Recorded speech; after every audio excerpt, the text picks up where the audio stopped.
Hello guys, একটা pressure কুকারে ধুয়ে রাখা মুসুরির ডাল দিয়ে দেবো, কুচি রাখা পেঁয়াজ দিয়ে দেবো, পেঁপে কুচি দিয়ে দেবো, স্বাদ মতো নুন,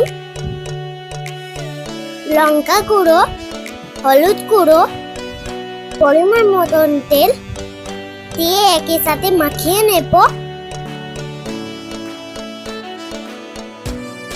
তারপর জল দিয়ে দেব।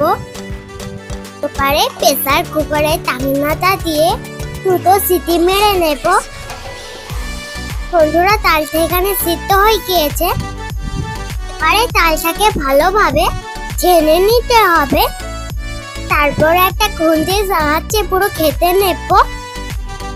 তারপর পরিমাণ মতন জল দিয়ে দেব।